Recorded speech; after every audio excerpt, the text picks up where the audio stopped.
평범한 버스 기사의 은퇴 직전 그의 손에 남겨진 낡은 가방 하나가 모든 것을 바꿔놨다. 그 가방 속에는 한국어로 쓰인 외국인의 다이어리, 정체불명의 USB, 그리고 생명을 건 메시지가 담겨 있었다. 처음엔 단순한 분실물이라 생각했지만 다음 날부터 그의 주변에는 협박, 추적, 그리고 거짓이 소용돌이친다. 경찰을 사칭한 남성들, 사진 속 여성의 정체, 외국인이 남긴 모순적인 정보들. 만수는 누가 피해자이고 누가 가해자인지 알 수 없는 혼란 속에서 헤맨다. 하지만 숨겨진 페이지 하나를 발견하는 순간 지금까지 알고 있던 모든 사실이 180도 뒤집힌다. 그 여성은 피해자가 아니라 국제인신매매 조직의 두목이었고 외국인은 자신의 조카를 구하기 위해 한국까지 온 삼촌이었던 것이다. 이제 만수는 거대한 국제 조직의 추격 속에서 외국인의 마지막 부탁을 지켜내야 한다. 왜 하필 자신에게 가방을 맡겼는지, 그리고 그 아이가 왜 모든 비극을 끝낼 열쇠가 되는지 깨달으며 자, 지금부터 무슨 특별한 사연이 있었는지 지금 바로 시작해 보겠습니다. 저는 정만수입니다. 올해로 60도 가까워진 평범한 버스 기사였죠. 30년을 이 일을 하면서 살아왔어요. 아침마다 일어나서 버스를 점검하고 승객들을 태우고 내려주고 저녁에 돌아와 쉬는 그런 반복적인 삶이었습니다. 하지만 이상하게도 저는 이 삶이 참 좋았어요. 화려하진 않지만 누군가에게 필요한 일이었고 그것이 저를 만족시켰거든요. 성실하고 위험하지 않으며 누구에게도 폐를 끼치지 않는 일. 그런 인생을 살고 싶었습니다. 은퇴까지 이제 1년 남짓이었고 저는 조용히 살 준비를 하고 있었죠. 큰일 없이 조용하게 말이에요. 그 생각이 얼마나 순진했는지 나중에야 깨달았습니다. 그날은 폭우가 내리는 밤이었어요. 여름 폭우 같은 빗줄기가 앞유리를 타고 내려가고 아무리 와이퍼질을 빨리 해도 시야가 확보되지 않았습니다. 저는 저녁 늦게 마지막 운행을 하고 있었죠. 밤 10시경 종점 운행 말이에요. 대부분의 승객들은 종점 직전에 다 내렸고 마지막 정거장이 거의 다 왔을 때 단 한 명의 외국인만 남아 있었습니다. 그는 축축하게 젖은 검은 코트를 품에 꼭 끌어안고 있었어요. 비에 젖어서 더 검어 보이는 코트였죠. 그리고 그의 얼굴은 극도로 불안해 보였습니다. 창밖을 계속 살피고 손가락을 자꾸만 굴리고 호흡이 불규칙했어요. 저는 50년 넘게 버스를 운행하면서 여러 종류의 승객을 봤지만 이렇게 불안해하는 승객은 정말 드물었습니다. 종점이 가까워졌어요. 저는 버스의 속도를 줄이고 있었습니다. 그 순간 그 남자는 버스가 완전히 멈추기도 전에 뛰어내렸어요. 마치 피하려는 듯이 말이죠. 저는 그때 눈이 동그래졌습니다. 뭐 하는 거야? 그때 저는 그의 좌석 아래에 뭔가 남겨진 걸 봤어요. 낡아 빠진 검은색 가방이었습니다. 상당히 묵직해 보이는 가방이었죠. 저는 처음엔 내일 차고지에서 분실물로 신고하면 되겠지라고 생각했어요. 이것이 제 삶을 완전히 바꾸는 시작이 될 줄은 정말 몰랐습니다. 집으로 돌아갔을 때도 그 가방이 계속 신경 쓰였어요. 왜인지는 모르겠지만 뭔가 평소와 다른 느낌이 들었거든요. 저는 침대에 누웠지만 잠이 쉽게 오지 않았습니다. 결국 일어나 앉았고 부엌에서 가방을 꺼내 책상 위에 놨습니다. 그리고 가방을 열었죠. 처음 든 건 외국인의 신분증이었어요. 동남아시아 어딘가의 나라에서 발급한 신분증이었습니다. 정확히 어느 나라인지는 제가 잘 몰랐지만 신분증 속 사진의 남자는 지금 제 앞에서 도망친 그 외국인과 같은 사람이었어요. 그 다음에 꺼낸 건 두툼한 노트였습니다. 다이어리였죠. 그리고 그 다이어리는 한국어로 쓰여 있었어요. 어색하고 어눌한 한국어였지만 확실히 한국어로 무언가를 기록하고 있었습니다. 저는 처음부터 차근차근 읽기 시작했습니다. 한국에 와야 한다. 그 여자와 아이를 찾아야 한다. 그들을 지켜야 한다. 이 문장이 계속 반복되었어요. 페이지마다 나타나는 문장이었습니다. 하지만 중간중간 글이 급하게 찢긴 흔적도 보였죠.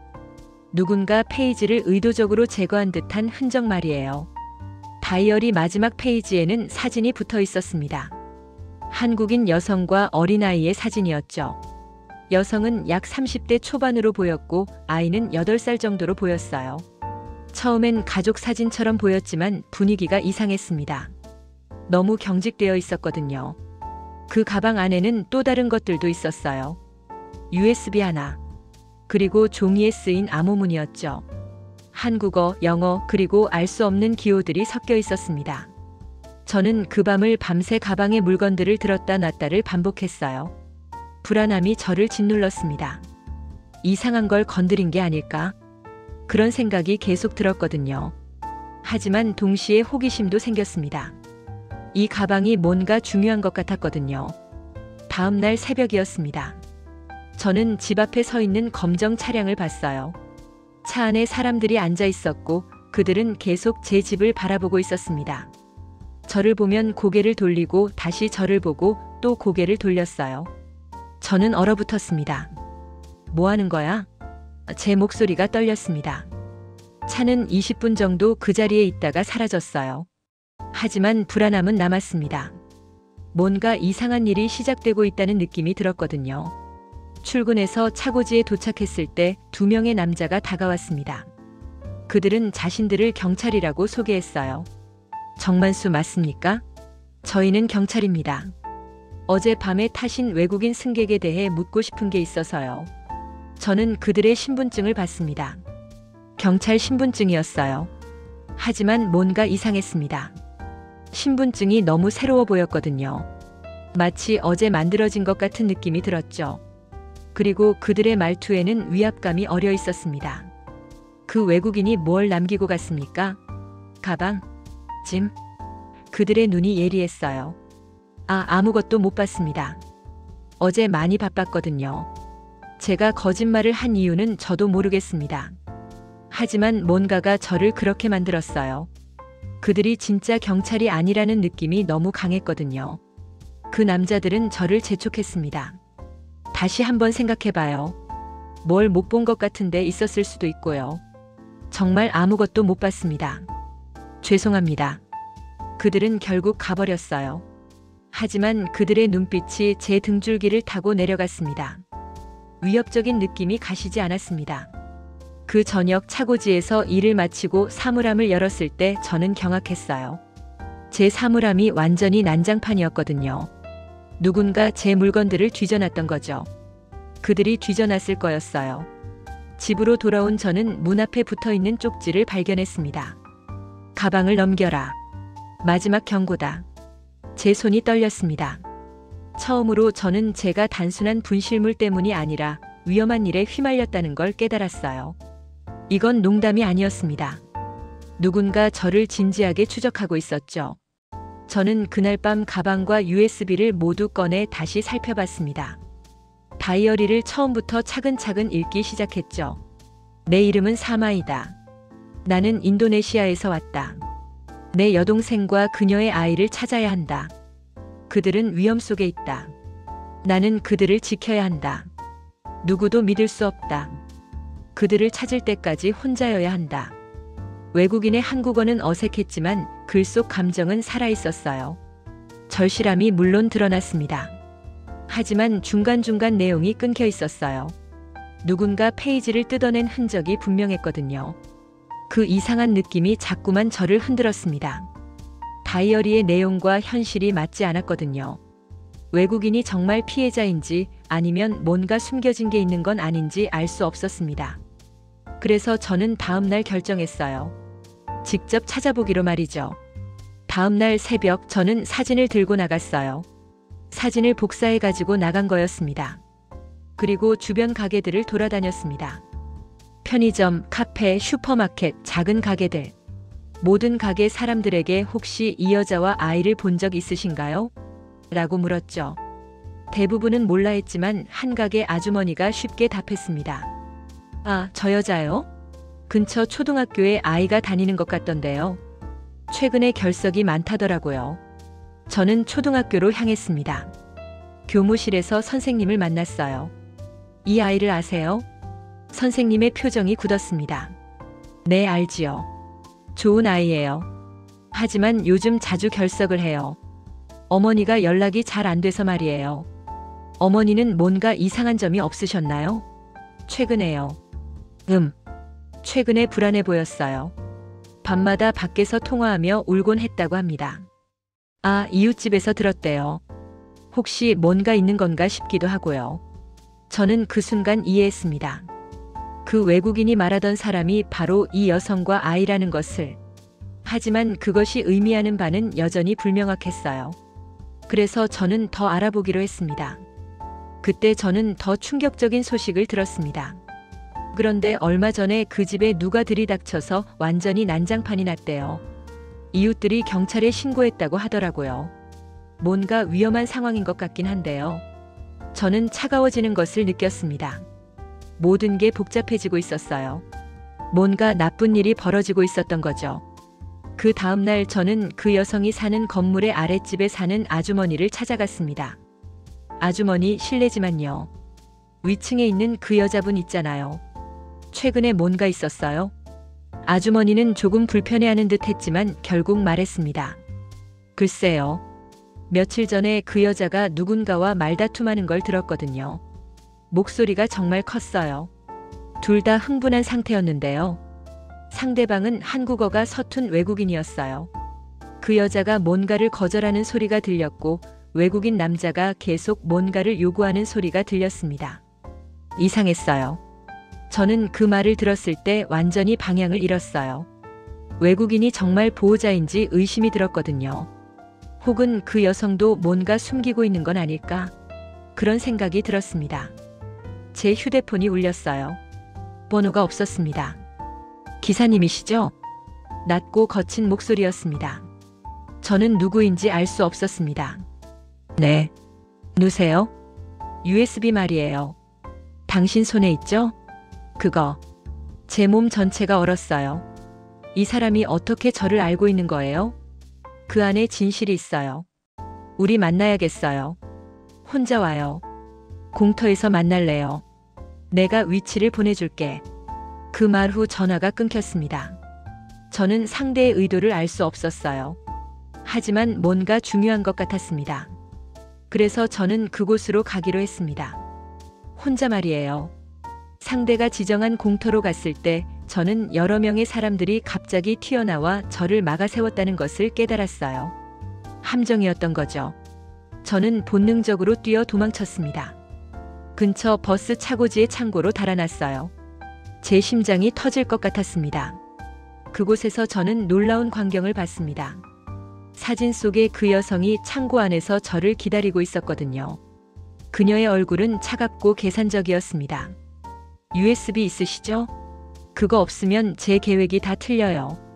다시 시작할 돈도 없어요.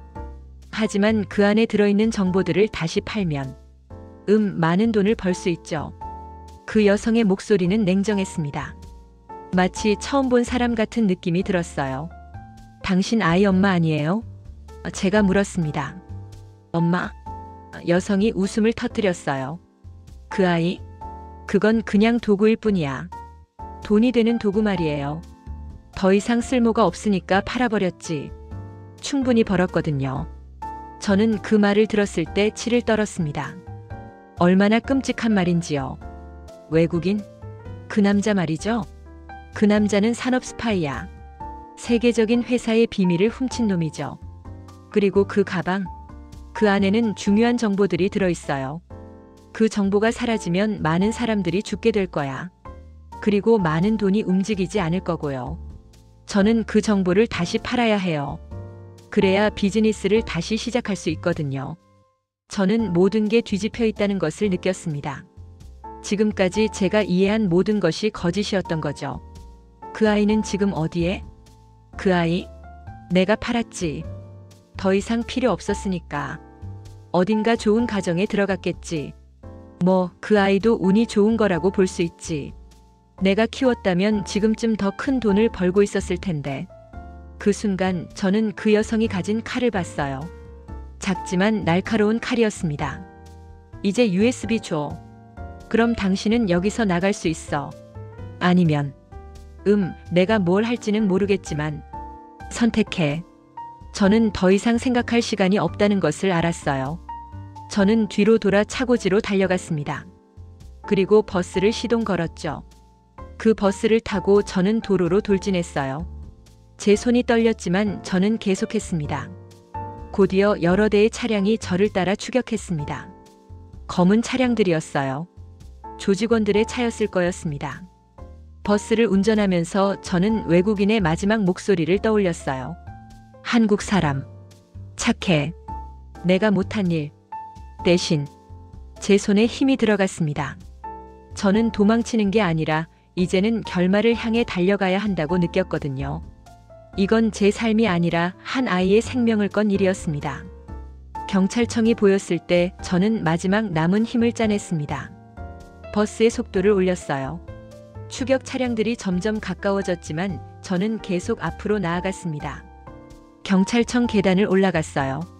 문을 통과하려는 순간 조직원들이 거의 저를 따라잡았습니다. 저는 느낌이 들었어요. 이게 마지막이라는 것을. 그 순간 저는 USB에 숨겨진 암호를 휴대폰으로 입력했어요. 외국인이 남긴 그 암호 말이에요. USB에 감춰진 영상이 재생되었습니다. 아이를 부탁합니다. 제 조카를 찾아주세요. 그 아이는 이 비극을 끝낼 유일한 열쇠입니다. 한국 사람. 고마워요. 정말 고마워요. 당신은 좋은 사람입니다. 외국인의 목소리가 흘러나왔고 바로 그 순간 경찰청 문이 열렸습니다. 경찰들이 쏟아져 나와 조직원들을 포위했어요. 수십 명의 경찰이었습니다. 저는 무릎을 꿇듯이 쓰러졌습니다. 제 몸에 더 이상 힘이 없었어요. 안도감에 호흡이 고르지 못했지만 저는 외국인의 마지막 부탁을 지켜냈습니다. 제 평범한 인생이 끝났어요. 하지만 한 아이의 생명을 구했습니다. 그 아이를 찾는 일은 이제 시작이었습니다.